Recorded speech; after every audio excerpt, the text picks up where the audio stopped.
Narito ang iilan sa mga halimbawa ng rational functions. We have the function of x is equals to 1 all over x.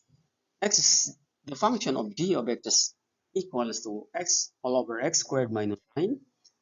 Then we have the function of h of x is equals to x squared plus 1 all over x minus 1. And the function of y of x is equals to 3x squared minus 5x minus 2 all over x 3x squared plus 7x plus 2.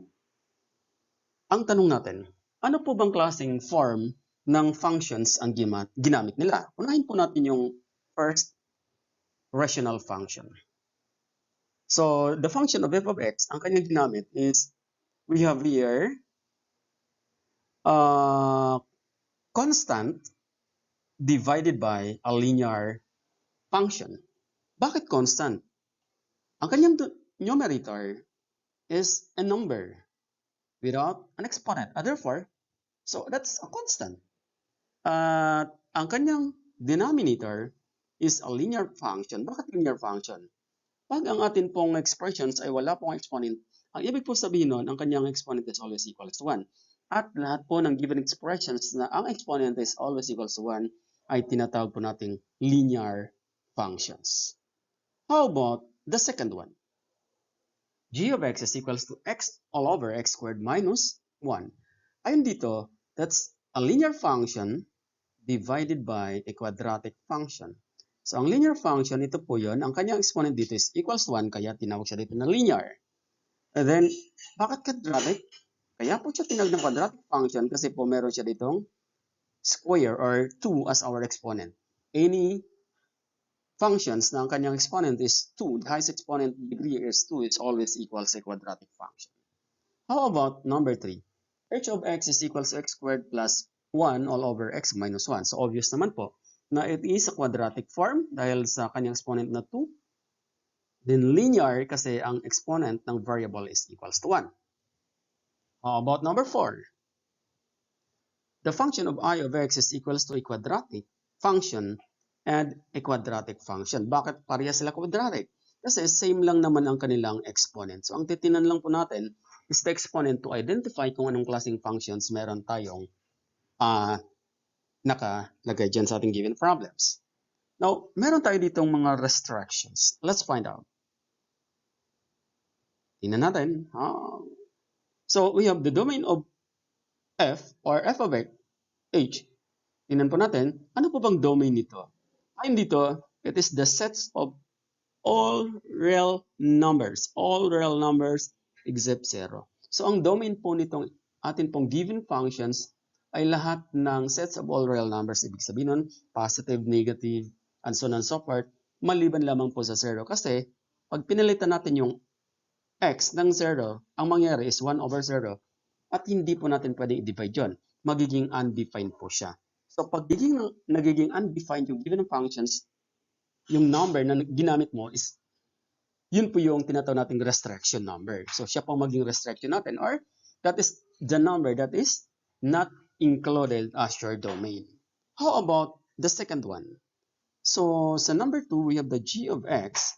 We have here, ano yung kanyang magiging domain? Ang domain po ng g of x ay lahat ng real numbers maliban na lang sa positive 3 and negative 3.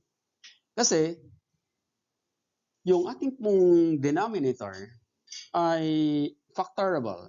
So, if we factored out that denominator, ang kanyang kalalabasan ay x plus 3 and x minus 3. At pag pinalitan po natin yung x dito sa part na to, kung papalitan po natin ito ng negative 3, so pag in-add po natin sila, magiging 0 po yon. Then pag pinalitan din po natin ito ng positive 3, pag simplify natin sila, magiging 0 din po. So since naging 0 po yung kanilang denominator, ang kanyang restriction is positive and negative 3. Kahit na sometimes ay pwede po nating i-direct. Halimbawa, pinalitan ko po yung x squared ng negative 3 multiplied by itself, magiging positive 9. So subtracted by 9, 0 pa rin. At kung positive 3 naman, that's equals to 9 pa rin, subtracted by 9, 0 pa rin. So ang kanyang restriction is 3 and negative 3. How about number 4? Number 3. So sa number 3, meron tayo ditong x squared plus 1. Ang kanyang magiging restriction is only 1. Ibig sabihin nun, ang kanyang magiging domain ay lahat ng sets of all real numbers maliban sa 1. Kasi yung x dito, pag pinalitan natin sa 1 at i-minus natin sa kanya, ang magiging sagot po nun is 0. Ano ang naging dahilan kung bakit naging 0 po yung kanyang denominator? And that is number 1. At yung number 1 na ito, ang tawag natin sa kanya is the restricted number. So, ang kanyang restriction is number 1. And therefore, hindi siya kasama sa domain. How about number 4? Ang ating maging restriction is negative 1/3 and negative 1/2. Paano makukuha po yon? The best way is to factor out your expressions kung medyo malaki-laki na po or trinomial na. So, ang factor nito ay 3x plus 1 and x plus 2. Pag pinalitan po kasi natin dito yung x ng negative 1/3, this will become negative 1/3. Papalitan ko pa ng negative 1/3. This will become cancelled out. Negative 1 plus 1, 0 na po yun. If you multiply papunta dito, magiging 0. Pag pinalitan din po natin ito ng negative 2, magiging 0 din po yun. And therefore, ang kanyang maging restriction is negative 1/3 and negative 2. So, lahat ng restriction na nagiging dahilan kung bakit naging 0 ang kanyang denominator ay hindi rin po kasali sa domain. Aside from that, lahat na po ng kanyang maging domain ng given functions is all the sets of real numbers aside from the restriction of that particular rational expressions.